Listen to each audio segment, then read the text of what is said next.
Next நம்ம இதை continuity என்னன்னு பார்க்க போகிறோம்னா every classification of organism were based on only two criteria comma போட்டிருக்கான் பெனிஃபிஷியல் ஆர் ஹார்ம்ஃபுல் அனிமல்ஸ்னு போட்டிருக்கான். அப்படி மீனிங் என்னென்னா எவ்வரி கிளாசிஃபிகேஷன் அப்படின்னு சொன்னால் அதாவது எல்லா வகைப்பாடும்னு அர்த்தம்.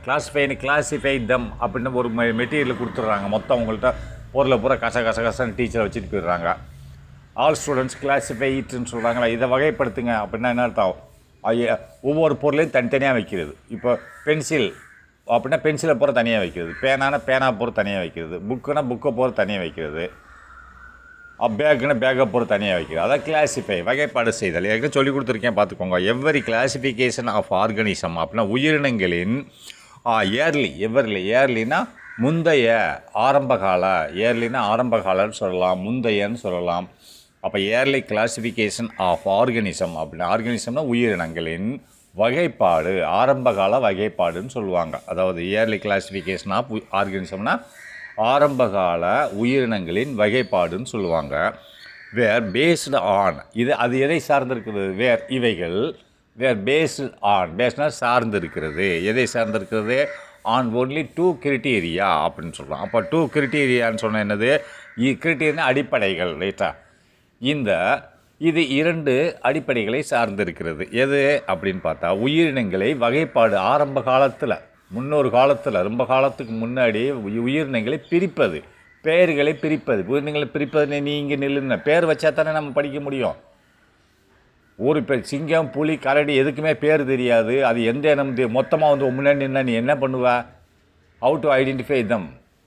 முடியாது இல்லையா? அது பேர் வைக்கிறதுக்கு தான் இவ்வளோ ப்ராப்ளம் அந்த காலத்தில் நடந்துட்டு இருந்தது. ஏர்லி கிளாஸிஃபிகேஷன் ஆஃப் ஆர்கனிசம்னா ஆரம்பகால வகைப்பாடு, உயிரினங்களின் வகைப்பாடு பேஸ்னு சார்ந்து இருந்தது. ஆன் ஒன்லி டூ கிரிட்டீரியா அப்படின்னு சொல்கிறான். அப்போ இரண்டு அடிப்படைகளை மட்டுமே சார்ந்திருந்தது. என்ன அடிப்படை அப்படின்னு பார்த்தா பெனிஃபிஷியல் ஆர் ஹார்ம்ஃபுல் அனிமல்ஸ். அப்படின்னா பெனிஃபிஷியல்னு சொன்னால் என்னது? பயன் அளிக்கக்கூடியது அல்லது தீங்கு விளைவிக்கக்கூடியது. ஹார்ம்ஃபுல்லாக தீங்கு விளைவிக்கக்கூடிய மிருகங்கள். இந்த ரெண்டை மட்டும் அடிப்படையாக வச்சு மிருகங்களை பிரிச்சிருக்கான். என்னது? அதை டூ கிரிட்டீரியான்னு சொல்லிட்டேன்னா இரண்டு அடிப்படைகளை வைத்து உயிரினங்கள் வகைப்பாடு செய்யப்பட்டன ஆரம்ப காலத்தில் சொல்லியிருக்கான். அப்போ ரெண்டு கிரிட்டீரியா என்னன்னு சொன்னால் பெனிஃபிஷியல் அண்டு ஹார்ம்ஃபுல் அனிமல்ஸ்னு தான். அப்போ பெனிஃபிஷியல் என்னது? பயன் தரக்கூடிய மிருகங்கள், பயனளிக்கக்கூடிய மிருகங்கள், அண்டு ஹார்ம்ஃபுல் தீங்கு விளைவிக்கக்கூடிய மிருகங்கள்னு சொல்கிறான். இந்த ரெண்டை மட்டும் அடிப்படை. தீங்கு விளைவிக்கக்கூடியது யார்? சிங்கம், புலி, யானை, கரடி, இதெல்லாம் சரியா. பயனளிக்கக்கூடியது என்னது?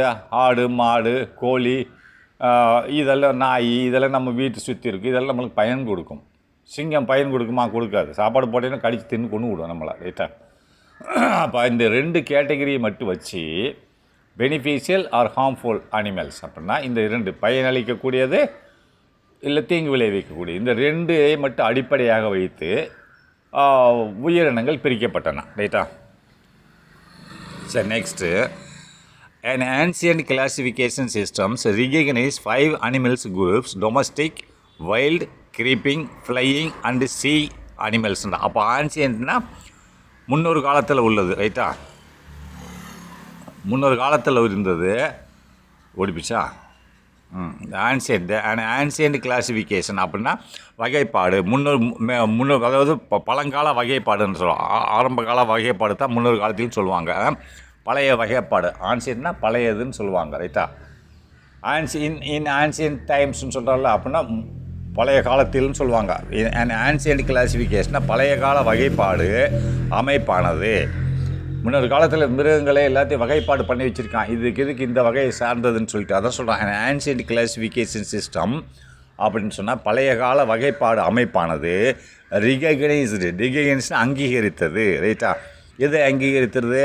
5 அனிமல் குரூப்ஸ், 5 மிருக குழுக்களை அனுமதித்தது. குரூப்ஸ்னால் குழுக்கள். அப்போது மிருகங்களை 5 குழுக்களாக பிரித்து வைத்திருந்தார்கள் பழைய காலத்தில். அதை சொல்கிறான். என் ஆன்சியன்ட் கிளாஸிஃபிகேஷன் சிஸ்டம் அப்படின்னா பழைய காலத்து வகைப்பாடு அமைப்பானது ரிகக்னைஸ்டுனா அங்கீகரித்தது. இதை 5 அனிமல் குரூப்ஸ், 5 மிருக குழுக்களை அனுமதித்தது. மிருகங்களை 5 குழுக்களாக பிரித்து வைத்திருந்தார்கள். அப்போ ஒன்று என்னது அப்படின்னு பார்த்தா டொமஸ்டிக்னால் வீடை சார்ந்து இருக்கக்கூடிய விலங்குகள். டொமஸ்டிக்னால் என்னது, வீட்டு விலங்குகள்னு அர்த்தம். டொமஸ்டிக் அனிமல்ஸ்னு அர்த்தம். ரைட்டா? டொமஸ்டிக் அனிமல்ஸ் என்னது, டொமஸ்டிக்னு போட்டிருக்கோம். அதுக்கு மீனிங் என்னதுன்னா டொமஸ்டிக் அனிமல்ஸ்னு அர்த்தம். அது வீட்டோடு இருக்கக்கூடிய மிருகங்கள், கோழி, குஞ்சு, ஆடு, மாடு, இதெல்லாம் வீட்டு மிருகங்கள். இது ஒன்று. அந்த 5 குரூப்பாக பிரிச்சிருக்கான்னு சொன்னால வீட்டு மிருகங்கள் அப்படின்னு பிரிச்சிருக்கான். 2 ஒயில்டுனா காட்டு மிருகங்கள். ரைட்டா? ஒயில்டுனா காட்டில் வசிக்கக்கூடிய மிருகங்கள், சிங்கம், புலி, கரடி, இதெல்லாம். ரைட்டா? அடுத்து கிரீப்பிங். அப்போ வீட்டு மிருகங்கள், அடுத்து காட்டு மிருகங்கள், அடுத்து கிரீப்பிங்னு என்னது, ஊர்ந்து செல்லும் மிருகங்கள். ரைட்டா? ஊர்ந்து போதில்லை அனிமல்ஸ். அதாவது இந்த பாம்பெல்லாம் ஊர்ந்து செல்லுது இல்லையா, பாம்பு, இதெல்லாம் ஊர்ந்து செல்லும் மிருகங்கள். இதை தனியாக பிரிச்சிருக்கான். அடுத்து ஃப்ளையிங்னா பறந்து செல்லும் மிருகங்கள். அதாவது அனிமல்ஸ்னாலே எல்லாம் தானே, பேட்ஸ், கீட்ஸ் எல்லாமே இந்த காலத்தில் வந்து எல்லாமே அனிமல்ஸில் தான் வரும். மனுஷன், குதிரை, கூது எல்லாமே தான். அப்போ ஃப்ளையிங் பறப்பனை. அண்டு சீன்னா கடலில் வாழக்கூடியது. இது இப்படி 5 பிரிவாக அந்த காலத்தில் பிரித்து வச்சுருக்காங்க. ரைட்டா? Next, initially the classification was based on organism அப்படின்றான். இனிஷியல்னு ஆரம்ப காலத்தில் இந்த வகைப்பாடு அண்ட் ஆர்கனிசம் ஃபண்டமெண்டல் கேரக்டரிஸ்டிக்ஸ் அப்படின்றான். அதனால் பார்த்துக்கோங்க, ஆரம்ப காலத்தில் வந்து இந்த வகைப்பாடானது எதை சார்ந்து, உயிரினத்தின் அடிப்படை பண்புகளை சார்ந்து பிரிக்கப்பட்டது அப்படின்றான். நல்லா பார்த்துக்கோங்க, இனிஷியல்னு ஆரம்பத்தில் இந்த கிளாசிஃபிகேஷனை வகைப்பாடு பேஸ்னு சார்ந்து இருந்தது. எதை சார்ந்தது, அண்ட் ஆர்கனிசம்னு சொன்னால் உயிரினத்தை சார்ந்திருந்தது. உயிரினத்தில் எதை சார்ந்திருந்தது, ஃபண்டமெண்டல் கேரக்டரிஸ்டிக்ஸ் அடிப்படை குணங்களை சார்ந்திருந்தது, பண்புகளை சார்ந்திருந்தது. இதுதான் மீனிங். ரைட்டா? அதுக்கடுத்து என்ன பண்ணுறது, சச்சஸ் உதாரணமாக ஹேபிட்டேட்னா அது வாழ்விடம், அது அந்த மிருகங்கள் எங்கே வாழுகிறதோ அதுதான் ஹேபிட்டேட். அண்டு மார்ஃபாலஜினா அதோட தோற்றம், அந்த மிருகங்களின் தோற்றம். இதை சார்ந்து தான் கிளாசிஃபிகேஷன் செய்தார்கள், வகைப்பாடு செய்தார்கள்னு சொல்கிறான். மொத்தமாக படிக்கும்போது இனிஷியலி இந்த கிளாசிஃபிகேஷன், இனிஷியல்னா ஆரம்ப காலத்தில் வகைப்பாடானது சார்ந்திருந்தது. எதை சார்ந்தது, ஆர்கனிசம் உயிரினங்களின் இயற்கையான அடிப்படையான பண்புகளை சார்ந்து இது பிரிக்கப்பட்டது. எதை கிளாசிஃபிகேஷன் வகைப்பாடு செய்யப்பட்டது. சச்சஸ் என்ன மாதிரி பண்புகள் அப்படின்னா, ஹேபிட்னா அது எந்த இடத்துல வாழுகிறது, கடலோரமாக வாழுகிறதா, கடலில் வாழுகிறதா, நீரில் வாழுகிறதா, குளத்தில் வாழுகிறதா, ரோட்டில் வாழுகிறதா, மலையில் வாழுகிறதா என்பதை வைத்து, அந்த இருப்பிடத்தை வைத்து, மற்றும் மார்ஃபாலஜி ஏன்னா அதனோட தோற்றம், மனுஷனோட தோற்றம், மிருகத்தோட தோற்றம் வைத்து வகைப்பாடு செய்யப்பட்டது. அப்போது அரிஸ்டாட்டில்னு ஒருத்தர் வர்றார், ஒரு சயின்டிஸ்ட். ரைட்டா? அரிஸ்டாட்டில் எப்போ அப்படின்னா 384 to 322 BC. ரைட்டா? இது குறையும், பிசின்னு வரும்போது குறையும். என்ன இது குறைஞ்சிருக்குன்னு கேட்கக்கூடாது. ரைட்டா? பிஃபோர் கிறிஸ்ட் அப்படின்னு வரும்போது குறைஞ்சிக்கிட்டே வரும். ஆஃப்டர் கிறிஸ்ட் தான் கூடிக்கிட்டு வரும். எண்ணிக்கை பார்த்தீங்கன்னா முதல்ல கூட இருக்கும் 384 to 322 அப்படின்னா இது டவுன் சீரீஸ். ரைட்டா? அது அப் சீரீஸ். ஆஃப்டர் கிறிஸ்ட் வந்து அப் சீரீஸில் வரும், இது டவுன் சீரீஸில் வரும். ரைட்டா? அப்போ 384 வருஷத்துலேருந்து 322 BC before Christ was Aristotle இந்த ஆண்டு காலத்தில். ரைட்டா? Was the first to classify all animals. இவர் தான் மொத ஆள் உலகத்திலேயே, இஸ் த ஃபஸ்ட் முதல் நபராக இருந்தார். எதற்கு, டு கிளாசிஃபை ஆல் அனிமல்ஸ். கிளாசிஃபைனா வகைப்பாடு செய்வதற்கு, எதை வகைப்பாடு பிரிக்கிறதுக்கு. ரைட்டா? வகைப்பாடு பிரித்தல் 2 ஒன்று தான். கிளாசிஃபைனா நீங்கள் எப்படி வேணாலும் போட்டுக்கோங்க. த கிளாசிஃபை ஆல் அனிமல்ஸ், எல்லா மிருகங்களையும் வகைப்பாடு செய்வதில் இவர் தான் முதல் மனிதராக இருந்தார். Aristotle is the first to classify all animals in his history of animals. அப்படின்னா இன் ஹிஸ் அப்படின்னால பாருங்கள், இன் ஹிஸ் அவரோட ஹிஸ்ட்ரி ஆஃப் அனிமல்ஸ். அப்படின்னா ஹிஸ்ட்ரி ஆஃப் அனிமல்ஸ்னு என்னது, அவரோட மிருகங்களின் சரித்திரம் என்னென்னு அர்த்தம். அவரின் மிருகங்களின் சரித்திரம் எதாக இருக்குமா அப்படின்னு மீனிங். அதில் உள்ள அர்த்தம் என்னென்னா, அவரின் புத்தகத்தில், மிருகங்களின் சரித்திரம் என்ற புத்தகத்தில் அர்த்தம். இன் ஹிஸ் அவரோட ஹிஸ்ட்ரி ஆஃப் அனிமல்ஸ் புக்குன்னு போடணும், அவன் போடலை. ரைட்டா? அப்போ நீங்கள் அண்டர்ஸ்டாண்ட் பண்ணிக்கணும், அவர் எழுதிய ஹிஸ்ட்ரி ஆஃப் அனிமல்ஸ் என்ற புத்தகத்தில் அவர்தான் முதல் ஆளாக மிருகங்களை வகைப்பாடு செய்திருந்தார் அப்படின்னு எழுதிக்கணும். புரியுதா? அதான் ஏன் ஹிஸ்ட்ரி ஆஃப் அனிமல்ஸ்னு போட்டாங்க. இந்த இங்கிலீஷ் கொஞ்சம் இதாக பண்ணுவாங்க. ரைட்டா? அப்போ நெக்ஸ்ட்டு பார்த்துக்கோங்க, He attempted a basic classification of all living organism into plants and animals. அப்படி அவர் முயற்சி செய்தார். ஹீன்னு யாரை குறிக்கிறது? மேலே சொல்லப்பட்ட அரிஸ்டாட்டிலை குறிக்கிறது. ரைட்டா? அப்போ அட்டம்ப்டட்ஸ்னா அவர் முயற்சி செய்தார். எதை முயற்சி செய்தார் அப்படின்னா பேசிக் கிளாசிஃபிகேஷன்ஸ்னால் அடிப்படை வகைப்பாடை முயற்சி செய்தார். ரைட்டா? ஃபஸ்ட்டு அவர் கண்டுபிடிச்சிருக்காரு, அது புக்கில் எழுதியிருக்காரு, வகைப்பாடு செய்திருக்கிறாரு. அதற்கடுத்து அவர் செய்கிறார். என்ன செய்கிறார்னா அட்டம்ப்டட் ஒரு முயற்சி செய்கிறார். என்ன முயற்சின்னு சொன்னால் பேசிக் கிளாசிஃபிகேஷன் அடிப்படை வகைப்பாடு செய்வதற்கு ஒரு முயற்சி எடுக்கிறார். அட்டம்ப்டட்னா முயற்சி செய்கிறார். எதற்கு? அடிப்படை வகைப்பாடு செய்வதற்கு. எதை? ஆஃப் ஆல் லிவிங் எல்லா உயிரினங்களையும் மொத்தமாக எல்லா உயிரினங்களையும் வகைப்பாடு செய்வதற்கு இவர் முயற்சி செய்கிறார். என்ன உயிரினங்கள் அப்படின்னா இன்டு பிளான்ட்ஸ்னு தாவரங்கள் அண்ட் அனிமல்ஸ் தாவரங்கள் அனைத்தையும் மிருகங்கள் அனைத்தையும் வகைப்பாடு செய்வதற்கு இவர் முயற்சி செய்கிறார். ரைட்டா? Animals were classified based on locomotion அப்படின்றான். வால்கிங், ஃப்ளையிங் அண்டு ஸ்விம்மிங். நல்ல கவனிங்க. இவர் என்ன பண்ணியிருக்கார்? இவர் தான் அரிஸ்டாட்டில் தான் குறிக்குது. அரிஸ்டாட்டில் ஆரம்பிச்சாச்சுன்னா அவர் தான் செஞ்சுக்கிட்டு இருக்காருன்னு அர்த்தம். அப்போ அனிமல்ஸ் வேர் கிளாசிஃபைடு மிருகங்கள் வகைப்பாடு செய்யப்படுகிறது. கிளாசிஃபைடு பிரிக்கப்படுகிறது, வகைப்பாடு செய்யப்படுகிறது. அனிமல்ஸ் வேர் கிளாசிஃபைடு மிருகங்கள் வகைப்பாடு செய்யப்படுகிறது பேஸ்டு ஆன் லோகோமோஷன். அப்போ பேஸ்டு ஆன் லோகோமோஷன் என்னது? நகர்வதை வைத்து இடம்பெயர்தலை வைத்து மிருகங்கள் வகைப்பாடு செய்யப்படுகிறது. ரைட்டா?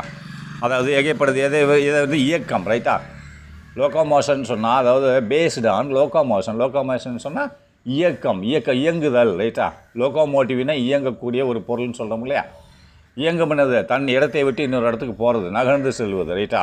அப்போது இந்த மாதிரி நகர்வதை வைத்து இவர் என்ன செஞ்சார்? அரிஸ்டாட்டில் மிருகங்களை பிரித்தார், வகைப்பாடு செய்தார் அப்படின்றான்.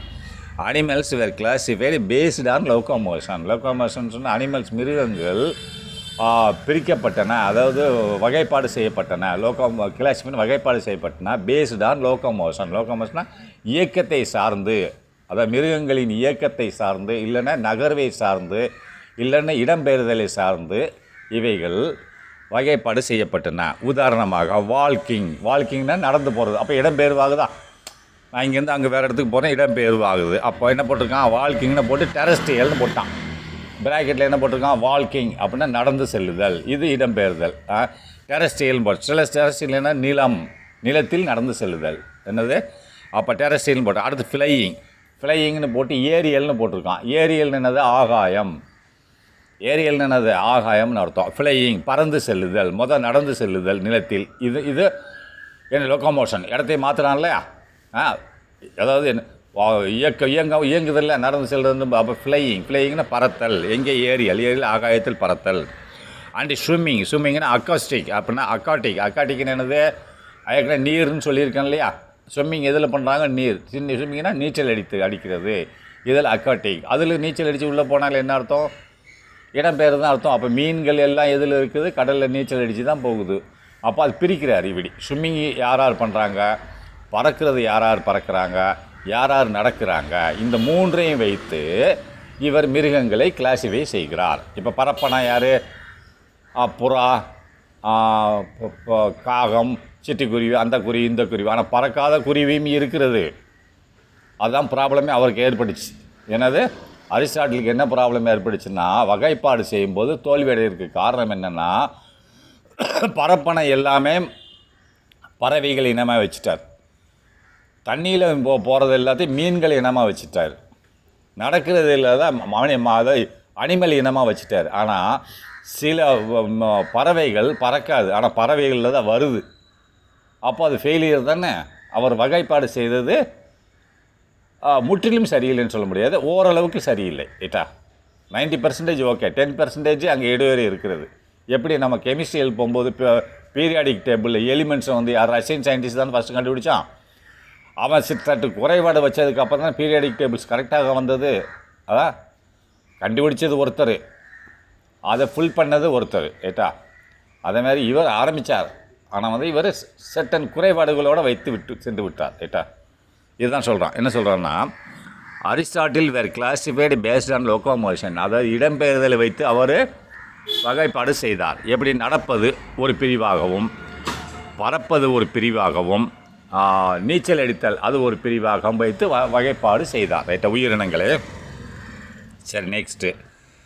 Based on the presence or absence of red bloods he classified the animals into two anemia with blood and those without blood as anemia அப்படின்றான். அப்படி நல்லா கவனிங்க. சிம்பிள் தான். பேஸ்டு ஆன் த ப்ரெசன்ஸ்னால் இருப்பை வைத்து. ப்ரெசன்ஸ்னால் இப்போ டீச்சர் பேசுகிறா உமா அப்படின்றா, ப்ரெசன்ஸ் டீச்சர் அப்படின்றல, ப்ரெசன்ட் டீச்சர்னால் இருக்கிறேன் டீச்சர்ன்றீங்களா. இப்போ ஒருத்தனை கூப்பிட்றா, அவன் இல்லை அப்படின்னு ஒரு பொண்ணு என்ன சொல்லி ஆப்சண்ட் டீச்சர் அப்படின்னு அவன் இல்லைன்னு சொல்கிறீங்களே, அதான் இருப்பு மற்றும் திரும்பி சொல்கிறேன், ஞாபகம் வச்சுக்கோங்க. Based on the presence or options அப்படின்னா இருப்பு அல்லது இல்லாமல் இருத்தல், இதை வைத்து. ரைட்டா, இருக்கிறது அது இல்லாமல் இருக்கிறது, அதை இதை வைத்து. பேஸ்டான இது ஒரு கொள்கையை வைத்து. Based on the presence or options, அப்போ இருக்கிறதா இல்லையா, எது இருக்கிறதா இல்லையா அப்படின்னா ரெட் செல்ஸ், சிவப்பு அணுக்கள். ரைட்டா, ரெட் பிளட். அப்போ ரெட் பிளட்னா என்னது, சிவப்பு அணுக்கள்னு அர்த்தம். ரைட்டா, ரெட் பிளட்னா சிவப்பு அணுக்கள். ரைட்டா, ரெட் கார்பல்ச்சர்ஸ். ரைட்டா, அப்போது பேஸ்டான ரெட் பிளட் செல், அதாவது சிவப்பு அணுக்கள். சிவப்பு பிளட்டுன்னு போட்டிருக்கான், ஆனால் சிவப்பு அணுக்கள் தான். சிவப்பு ரத்தமானது இருக்கிறதா இல்லையா என்பதை வைத்து, பேஸ்டான வைத்து பிரிக்கப்படுகிறது. எப்படி கிளாசிஃபைடு த அனிமல்ஸ், மிருகங்கள்கிட்ட சிவப்பு ரத்தம் இருக்கிறதா இல்லையா என்பதை வைத்து பிரிக்கிறது. Based on the presence or absence அல்லது absence of red blood he classified, அவர் பிரித்தார். அதாவது ரெட் பிளட் சிவப்பு ரத்தம் இருக்கிறதா இல்லையா என்பதை சார்ந்து ஹீ கிளாசிஃபைடு. ஹீ யாரை குறிக்குது, அரிஸ்டாட்டிலே குறிக்குது. He கிளாசிஃபைடுனா our பிரித்தார். த அனிமல்ஸ், மிருகங்களை பிரித்தார். எப்படி, இன்டு டூ, இரண்டாக பிரித்தார். இருக்குன்னா ஒன்று ஒரு பிரிவு, இல்லைன்னா இன்னொரு பிரிவு. அப்போ அதுக்கு இருக்குன்ற பிரிவுக்கு ஒரு பேர் வேணும்ல. இன்ட்டு டூ, இரண்டாக பிரித்தார். ஆஸ் எவ்வாறாக எனிமான்னு சொன்னால் வித் பிளட், அந்த எனிமான்ற ஒரு பேர் கொடுத்துருக்காரு. என்னது, வித் பிளட், ரெட் பிளட் இருக்குன்னு அர்த்தம். இன்ட்டு டூ, இரண்டாக பிரித்தார். அதில் ஒன்று என்னது, அஸ் எனிமான்னு சொன்னால் ஒரு பேர் கொடுத்துருக்காரு. அந்த எனிமாவில் என்ன இருக்கும், வித் பிளட், ரெட் பிளட் இருக்கிறது. ரைட்டா, அப்போ இல்லாததுக்கு என்ன பேர் அப்படின்னா அண்டு தோஸ் வித்தவுட் பிளட், அந்த ரெட் பிளட் இல்லாதவங்களுக்கு என்ன பேர் கொடுத்துருக்காங்கன்னா அஸ் அனைமான்னு சொன்னால் இல்லை, ரெட் பிளட் இல்லை. அப்போ எனைமான்னு சொன்னால் எனைமான்னு ரெட் பிளட் இருக்கிறது, அனைமான்னு சொன்னால் இல்லை. இப்படி இவர் ரெட் அனிமல்களையும் பிரித்ததுக்கப்புறம் அனிமல்களில் ரெட் பிளட்டு சிவப்பு ரத்தம் இருக்கா, சிவப்பு ரத்தம் இல்லையா. சில அனிமல்களில் சிவப்பு ரத்தம் இருக்காது. ரைட்டா, அதான் அவர் பிரிச்சிருக்காரு. அது எனைமான சிவப்பு ரத்தம் இருக்கிறது, அனைமான சிவப்பு ரத்தம் இல்லாதது. ரைட்டா, next Aristotle classification system had limitations and many organisms were not fitting into his classification. அதாவது அரிஸ்டாட்டிலோட வகைப்பாட்டில் குறிப்பிட்ட வரம்பு தானே இருந்தது, அதுக்கு மேலே அவரால் பண்ண முடியல. ஏன்னா ஏகப்பட்ட பல்லாயிரக்கணக்கான கோடியான உயிரினங்கள் உலகத்தில் இருக்குது. ரைட்டா, எத்தனையோ மில்லியன் கணக்கில் இருக்குது. இன்னும் பிரிக்க முடியல, இன்னும் கண்டுபிடிக்கவே முடியல. ஏகப்பட்ட உயிரினங்கள், கொஞ்சம் நெஞ்சம் இல்லை. ரைட்டா, அரிஸ்டாட்டில் கிளாசிஃபிகேஷன் சிஸ்டம் அப்படின்னா அரிஸ்டாட்டிலின் வகைப்பாடு அமைப்பானது ஹேட் லிமிட்டேஷன்ஸ் சொன்னால் அதற்கு சில வரம்புகள் இருந்தது. அந்த வரம்புக்கு மேலே அவரால் போக முடியல. ரைட்டா, and many organism where not fitting in does classification, பல உயிரினங்கள் மேலும் பல உயிரினங்கள் வேர் நாட் ஃபிட்டிங், அவரோட வகைப்பாட்டுக்குள்ளே வரமாட்டேங்குது. ரைட்டா, அது வித்தியாசமாக இருக்குது. இது இப்போ 3 வச்சு பிரிச்சிருக்காரு. எப்படின்னா பரப்பனை, நடப்பனை, நீந்துவனன்னு பிரிச்சிருக்காரு. சில உயிரினங்கள் இந்த 3க்குள்ளேயே வரல. அவர் எங்கே போய் வைப்பார்? அவர் அரிஸ்டாட்டில் என்ன பிரிச்சிருக்காரு, பறக்கிறது பூரா ஒரு இடத்துலையும், நீந்துறது பூரா ஒரு இடத்துலையும், நடக்கிறது பூரா, அதாவது நடக்கிறதுனா இடம்பெயர்தல், அதெல்லாம் ஒரு இடத்துலையும் வச்சுருக்கா. அவன் நடக்கிறதெல்லாம் ஒரு இடத்துல வச்சுருக்காரு. சில ஏகப்பட்ட உயிரினங்கள் இந்த 3லேயுமே வராமல் இருக்குது. அதுக்கு போய் என்ன பண்ணுவார், அதான் வரைமுறை. அவர் வச்சதுலேயும் வரமுறை இருக்குது, லிமிட். இது இதுக்குள்ளது தான் வருது. இதுக்கு அப்பாற்பட்ட உயிரினங்கள் இதுக்குள்ளே வரவே மாட்டேங்குது. என்ன பண்ணுவார்? அப்போ இதுக்குள்ளே திணிக்க முடியாது இல்லையா, கட்டாயப்படுத்த முடியாதுல்ல. அப்போ ஃபால்ஸு ஆகிடும், அவர் கண்டுபிடிப்பு தவறாகிப்படும். அதனால தான் சொல்கிறான் Aristotle classification system had limitation. அரிஸ்டாட்டிலோட வகைப்பாடு செய்த அமைப்பானது கேட் லிமிட்டேஷன் அப்படின்னா சில வரம்புகளோடு தான் இருந்தது. அண்டு மெனி ஆர்கானிசம் பல உயிரினங்கள் are not fitting into this classification. இந்த இவர் செய்த வகைப்பாடுக்குள்ளே வரலை. ஆர் நாட் ஃபிட்டிங், வரவில்லை. பல உயிரினங்கள் வரலை. இதில் வரல இன்டு ஹிஸ் கிளாசிஃபிகேஷன், இவரோட வகைப்பாட்டுக்குள்ளே வரவே இல்லை. அதுக்கு பெயரிட முடியவில்லை அரிஸ்டாட்டிலால். ஃபார் எக்ஸாம்பிள், உதாரணம் சொல்கிறான் கேளுங்க நல்லா.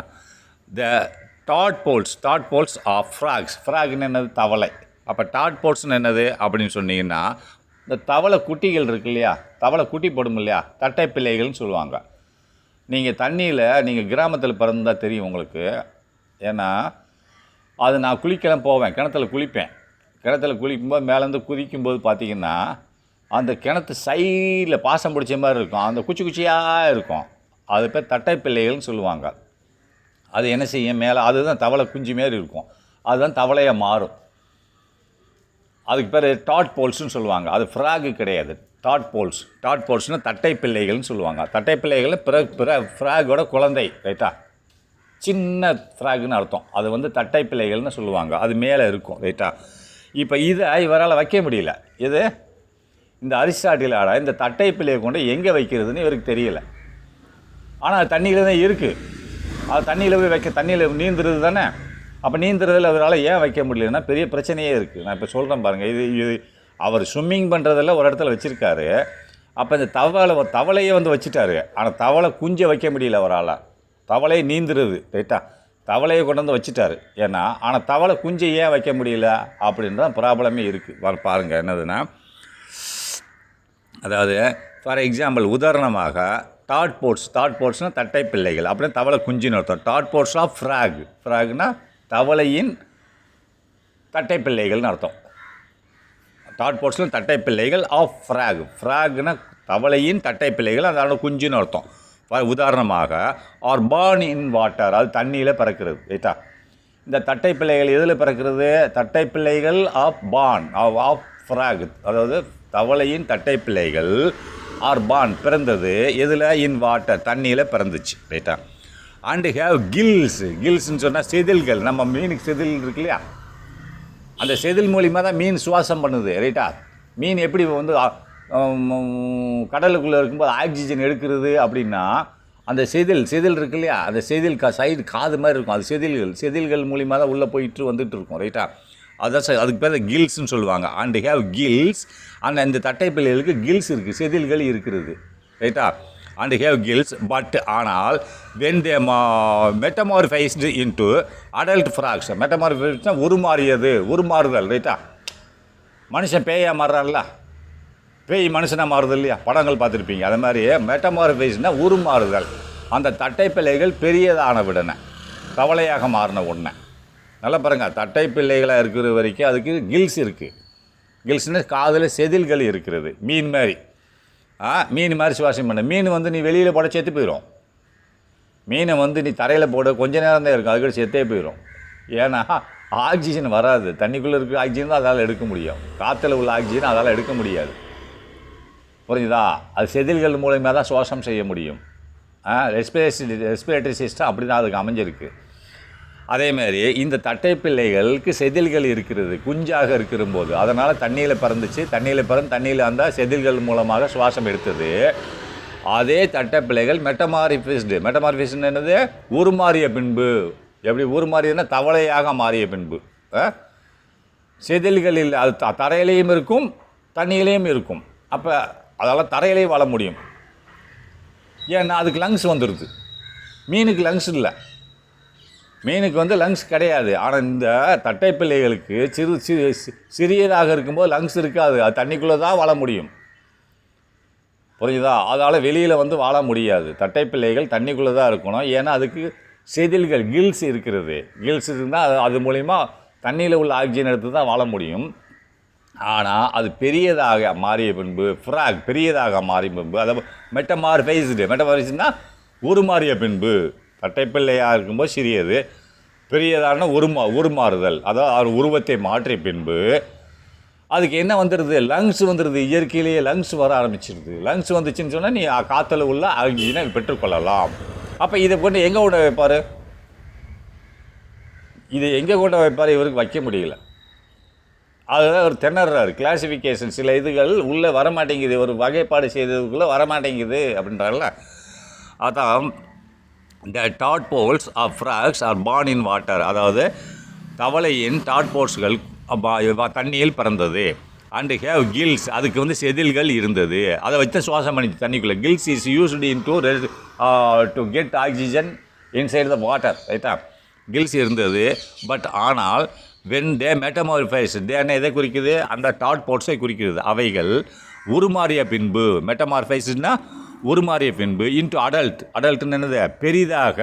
இப்போ நீ குழந்தையாக இருக்க, 18 வயசுக்கு மேலே சைல்டு, அதுக்கு மேலே அடல்ட் மாறையில், அதாவது அந்த இதை தான் சொல்கிறான். மெட்டமார்ஃபைஸ்னால் உருமாறிய பின்பு, இன்ட்டு அடல்ட் முதியவராக உருமாறிய பின்பு. அடல்ட் ஃப்ராக், அதாவது பெரிய அடல்ட்டாக முதிய ஃப்ராக் தவளையாக உருமாறிய பின்பு. தே ஹேவ் லங்ஸ், அப்படின்னா அதுக்கு லங்ஸ், நுரையீரல் வந்து விடுகிறது. சின்ன குழந்தையாக இருக்கும்போது நுரையீரல் வராது. ஆனால் நம்ம மிருகங்களுக்கு, மனிதர்களுக்கு குழந்தையாக இருக்கும்போது லங்ஸ் இருக்கும். தே ஹேவ் லங்ஸ், அதுக்கு லங்ஸ் வந்து விடுகிறது, நுரையீரல் வந்து விடுகிறது. And can live both in water and land, இதனால் தண்ணியிலையும் வாழ முடியும், நிலத்திலையும் வாழ முடியும். அப்போ இது இதில் வைப்பா? நிலத்தில் வாழ்கிறதா வைப்பையா இல்லை தண்ணியில் வாழ்கிறதா வைப்பையா? ஸ்விம்மிங் பண்ணுறதெல்லாம் தண்ணின்ட்டேன். அப்போது நிலத்தில் இடம்பெயர்றது பூரா நிலத்தில்னு சொல்லிட்டேன். நகரக்கூடியது. இந்த தவளை வந்து நகரும், நிலத்தில் நகரும். நீ நிலத்தில் வச்சேன்னு சொன்னால் அப்போ தண்ணிக்குள்ளே போய் இது நீச்சல் அடிக்குது, தண்ணிக்குள்ளேயும் இருக்குது. அப்போ நீ அங்கேயும் வைக்கணும். எங்கே போய் வைப்ப? ஏதாவது ஒரு இடத்துல வைக்க முடியும். ஸ்விம்மிங் பண்ணுறதுல என்ன வச்சேன்னா நிலத்தில் வைக்க முடியாது, நிலத்தில் வச்சேன்னு சொன்னால் ஸ்விம்மிங் மேலே வைக்க முடியாது. அரிஸ்டாட்டில் கன்ஃபியூஸ் ஆகிட்டார். இது அப்போ இதை மாதிரி ஏகப்பட்ட உயிரினங்கள் இருக்கின்றன, 1 2 இல்லை. இதை மாதிரி கன்ஃபியூஸ்டு உயிரினங்களை எங்கேயுமே வைக்க முடியல. பிரிக்கும்போது பிரிக்க முடியலை, இதை ஒரு ஷெடியூலுக்கு கொண்டு வர முடியல, அதில் குழப்பிட்டார், ரைட்டா? ஹியர், இங்கே to classify frogs and where to place them, இங்கே எப்படி ஹவுனா எப்படி டு கிளாசிஃபை ஃப்ராக்ஸ், கிளாசிஃபைனா வகைப்பாடு செய்வது. தவளையை எப்படி வகைப்பாடு செய்வது? இது தண்ணியில் இருக்குன்னு செய்கிறதா இல்லை நிலத்தில் இருக்குன்னு செய்கிறதா? குழம்பி போயிட்டார். இது ஹவு டு கிளாசிஃபை ஃப்ராக்ஸ், தவளையை எவ்வாறாக வகைப்பாடு செய்தல். அண்டு மேலும் வேர் டு பிளேஸ் தம், அதை கொண்டு வகைப்பாடு செஞ்சாலும் எதில் போய் வைக்கிறது? 3 பிரிவாக தான் பிரிச்சிருக்காரு முதல்ல. அதாவது நடப்பன, பரப்பன, ஊர்வன, நீந்துவன. இது 2லேயுமே வருதேடா, இது என்னடா பண்ணுறது அப்படின்னு குழம்புறாரு. ஹவு டு கிளாசிஃபை ஃப்ராக்ஸ், எப்படி ஃப்ராகை வந்து வகைப்பாடு செய்தல். And where to place them, அது இதை கொண்டு எதில் வைக்கிறது? அதாவது நீந்துவனில் வைக்கிறதா இல்லை நடப்பனில் வைக்கிறதா? தெரியலை. Aristotle classified organisation based on locomotion, hence birds are, இது படித்து முடிச்சிட்டுமே. சரி, திரும்பி போட்டிருக்கு, அதுக்குன்னு தெரில. சரி, பார்க்கலாம். அரிஸ்டாட்டில் கிளாசிஃபைடு ஆர்கனைசேஷன், அரிஸ்டாட்டில் இந்த வகைப்படுத்தினார், உயிரினங்களை வகைப்படுத்தினார். எதை வைத்து? பேஸ்ட் ஆன் லொக்கோமோஷனை நகர்வை வைத்து வகைப்படுத்தினார். ஏற்கனவே படிச்சிருக்கோம். அதாவது அரிஸ்டாட்டிலோட கிளாசிஃபிகேஷன் எதை வைத்து? நகர்வை வைத்து தான் இருந்தது. ஹென்ஸ் ஆகவே birds and flying insects were grouped together. அப்படி பேர்ட்ஸ்னு என்னது? பேர்ட்ஸ்னால் பறவைகள், ரைட்டா? பேர்ட்ஸ்னு அரிஸ்டாட்டிலோடது பறவைகள்னு சொல்லுவாங்க, ரைட்டா? அதே மாதிரி பேட்ஸ்னால் பறவைகள், பேட்ஸ் BATS, பேட்ஸ்ன்னு சொன்னால் வவ்வால்கள்னு அர்த்தம், ரைட்டா? அதை நல்லா பார்த்துங்க. அரிஸ்டாட்டில் கிளாசிஃபைடு ஆர்கனைசேஷன், அரிஸ்டாட்டில் வகைப்படுத்திய உயிரினங்கள் எதை சார்ந்து இருக்கிறது? லோகோமோஷன், இடம்பெயர்வை சார்ந்து இருக்கிறது. ஹென்ஸ் ஆகவே அதன் பிரகாரம் பேர்ட்ஸ்னால் பறவைகள், பேட்ஸ்ன்னு சொன்னால் வவ்வால்கள், அண்டு ஃப்ளையிங் இன்செக்ட்ஸ் அப்படின்னா ஃப்ளையிங் இன்செக்ட்ஸ்னால் பறக்கும் பூச்சிகள், இன்செக்ட்னா பூச்சிகள், ரைட்டா? பூச்சிகள் ராத்திரி நேரத்தில் மின்மினி பூச்சிகள்லாம் பறக்குது இல்லையா? உங்கள் பட்டர்ஃப்ளை, இது சின்ன பூச்சிகள் காட்டில் போனீங்கன்னா பறக்கும், ரைட்டா? அப்போ ஃப்ளையிங் இன்செக்ட்ஸ் பறக்கும் பூச்சிகள் வேர் குரூப்டு டுகெதர், இவை எல்லாம் ஒரே குழுவில் வைக்கப்பட்டது, ரைட்டா? Were grouped together just by observing, just பைனா அதை கவனித்து, பை எதை? One single characteristic feature. அப்போ ஒரே ஒரு பண்புகள் மட்டும் வைத்து, இந்த பரப்பன என்ற ஒரு பண்பை மட்டும் வைத்து கொண்டு இவைகளை அனைத்தும் ஒரே குரூப் ஒரே குழுவில் வைக்கப்பட்டது. பட் அதாவது குரூப்பு டுகெதர்னா ஒரே குரூப்பில், டுகெதர்னா ஒன்றான ஒரு குரூப்பில் ரைட்டா வைக்கப்பட்டது. ஜஸ்ட் பை அப்சர்விங்னா ஒரே ஒரு அதை கவனித்து கொண்டு, எதை கவனித்து இந்த மாதிரி கவனித்து ஒன் சிங்கிள் கேரக்டரிஸ்டிக் ஃபீச்சர், அப்புறம் ஒரே ஒரு குணத்தின் அம்சங்களை மட்டும் கவனித்து அப்சர்வ்னா கவனித்து எடுத்துக்கொண்டுன்னு வச்சுக்கோ. இந்த இடத்துல எடுத்துக்கொண்டோம் ஒரே ஒரு குணத்தின் அம்சங்களை எடுத்துக்கொண்டு ஒரே குரூப்பில் வைக்கப்பட்டுள்ளது. த ஃப்ளையிங் எபிலிட்டினா இதுதான் சொல்கிறான். ஒரே ஒரு அப்சர்வேஷன் மட்டும் வைத்து ஒரே குரூப்பில் வைத்துக்கொள்ளுங்க. அது என்ன அப்சர்வேஷன்? த ஃப்ளையிங் எபிலிட்டி, பறக்கும் திறமை என்ற ஒரே ஒரு ஃபீச்சர் ரைட்டா, கேரக்டரிஸ்டிக் ஃபீச்சர், பறக்கும் திறமை என்ற ஒரே ஒரு குணம், கேரக்டரிஸ்டிக் குணம், பண்பு, இந்த பண்பை மட்டும் வைத்துக்கொண்டு சிங்கிள் கேரக்டர், அதாவது ஒரே மாதிரி குணத்தை வைத்துக்கொண்டு இது ஒரு குழுவாக பிரிக்கப்பட்டது. இந்த மூணுமே வவ்வால் வேறைனா ஒரு மாதிரியாக இருக்கும், இது ஒரு மாதிரி எது பறக்குதோ அதெல்லாம் ஒன்றுன்னு சொல்லி பிரிச்சிருக்காங்க ரைட்டா. Next on the contrary to the above said example. அப்போ மேலே சொல்லப்பட்ட இப்போ இதுக்கு சொல்கிற பரப்பனை இதெல்லாம் பறக்குது, அதனால் பறக்கிற குழுவில் வச்சாச்சுன்னு சொல்கிறான். அப்போ இதற்கு எதிர்மாறாக ரைட்டா, ஆன் கண்ட்ராரினா எதிர்மாறாக, to the above said example, மேலே சொல்லப்பட்ட உதாரணத்துக்கு எதிர்மாறாக, அதாவது ஆப்போசிட்டில் நிற்குதாப்பா ஏதோ ஒன்று சம்திங்.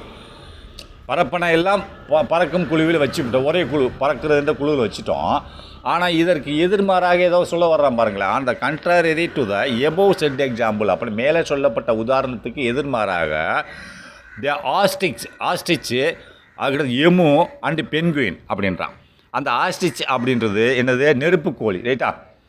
நெருப்பு கோழி என்னது? தரையில் தான் இருக்கும். அது என்னது?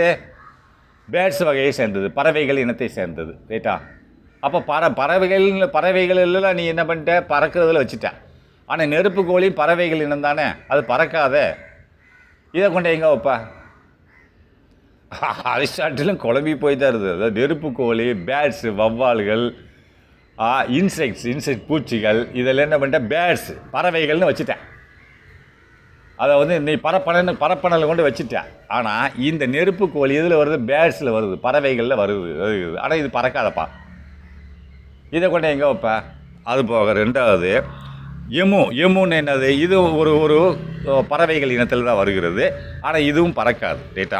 அண்டு பென்குயின்னு ஒன்று இருக்குது, இதுவும் பென்குயின் பார்த்துருக்க மாட்டீங்க. பென்குயின்னு ஒன்று இருக்குது, இதெல்லாம் பறவைகள் இனத்தில் வருது, ஆனால் பறக்காது. இதை கொண்டு எங்கே வைப்பீங்கன்னு அது கண்ட்ராரி டு எக்ஸாம்பிள் அது சொல்கிறேன்ல. பேர்ட்ஸு, இது ஃப்ளையிங் இன்செக்ட்ஸு, பேட்ஸ்னால் இது ரைட்டா. இது எல்லாம் அவன் பறக்கிறதுனால பறக்கிற குரூப்பில் வச்சுட்டேன்றான் ரைட்டா. அதை பறவைகள் குரூப்பில் ரைட்டா. பேர்ட்ஸ்னா பறக்கிற குரூப்பில் வச்சுட்டான், பறவைகள் எல்லாம் ரைட்டா. அப்போ இதுவும் பறவை தான், இதில் எந்த கொண்டு இது பறக்காதே அப்படின்னா நெருப்புகள். அதை தான் சொல்லலாம். அந்த contrary to the above example, மேலே சொல்லப்பட்ட உதாரணத்துக்கு எதிர்மாறாக ஆஸ்ட்ரிச்னா நெருப்பு கோழி, emu and penguin are all bird but can't fly. அதாவது எல்லாமே பறவைகள் தான், பட் ஆனால் காண்ட் ஃப்ளை, அதால் பறக்க முடியாது. So Aristotle would not have classified them as birds. அரிஸ்டாட்டிலால் முடியலை, இந்த மூணையும் பறவைகள் இனத்தில் வைக்க முடியல ரைட்டா. would notனா முடியலை. have classified வகைப்பாடு, தெம்னு எதை குறிக்கிறது? இந்த மூணையும் குறிக்கிறது. So Aristotle would not have classified them, இந்த மூணையும் அவைகளை வகைப்பாடு செய்ய முடியவில்லை. எப்படி? as birds, பறவைகள் என்று வகைப்பாடு செய்ய முடியவில்லை. ஆனால் பறவைகள் தான். எங்கே வைப்பீங்க? ஒன்றும் செய்ய முடியாது, ஏன்னா பறக்க முடியல இல்லை. இன்ஸ்பைட் ஆஃப் தீஸ் லிமிட்டேஷன்ஸ், அப்போ இந்த வரன்முறைகளை வைத்துக்கொண்டு, இன்ஸ்பைட் அதன் காரணமாக, வரன்முறை அதாவது லிமிட்டேஷன்ஸ்னால் வரம்புகள் ரைட்டா. இந்த மாதிரி வரம்புகள் இருந்த போதிலும், இன்ஸ்பைட் ஆஃப் தீஸ் லிமிட்டேஷன்ஸ்னால் இந்த மாதிரி லிமிட்டேஷனாக வரம்புகள் ரைட்டா. இன்ஸ்பைட் ஆஃப்னா இருந்த போதிலும், இந்த மாதிரி வரம்புகள் இருந்த போதிலும், இன்ஸ்பைட் ஆஃப் தீஸ் லிமிட்டேஷன்ஸ், இந்த மாதிரி வரம்புகள் இருந்த போதிலும், Aristotle classification system was fall, அரிஸ்டாட்டிலோட வகைப்பாடு அமைப்பானது. இப்படி வரம்புகள் இருக்குது, இன்னும் சில ஃபால்ட் இருந்தால் கூட அரிஸ்டாட்டில் செஞ்ச ஒரு வகைப்பாடை 2000 வருஷமாக ஃபாலோ பண்ணியிருக்காங்க, அதைத்தான் பின்பற்றியிருக்காங்க. இன்ஸ்பைட் ஆஃப் தீஸ் லிமிட்டேஷன்ஸ் அப்படின்னா இந்த வரம்புகள் இருந்த போதிலும், லிமிட்டேஷன் வரம்புகள், இன்ஸ்பைட் ஆஃப் தீஸ்னால் இந்த இருந்த போதிலும், தீஸ்னா இவைகள், இந்த மாதிரி வரம்புகள் இருந்த போதிலும் அரிஸ்டாட்டில் கிளாசிஃபிகேஷன், அரிஸ்டாட்டிலோட வகைப்பாடு சிஸ்டம் அப்படின்னா வகைப்பாட்டின் அமைப்பானது was followed for more than 2000 years அப்படின்றான். ஃபாலோவுடு அப்படின்னு சொன்னால் பின்பற்றப்பட்டது. இப்படி தான் இருந்தாலும் கூட அரிஸ்டாட்டிலோட வகைப்பாடு அமைப்பு வாஸ் ஃபாலோவுடுன்னு பின்பற்றப்பட்டது ஃபார் மோர் தென் 2000 இயர், 2000 ஆண்டு காலத்துக்காக, 2000 ஆண்டு காலமாக இவைகள் நடைமுறைப்படுத்தப்பட்டன.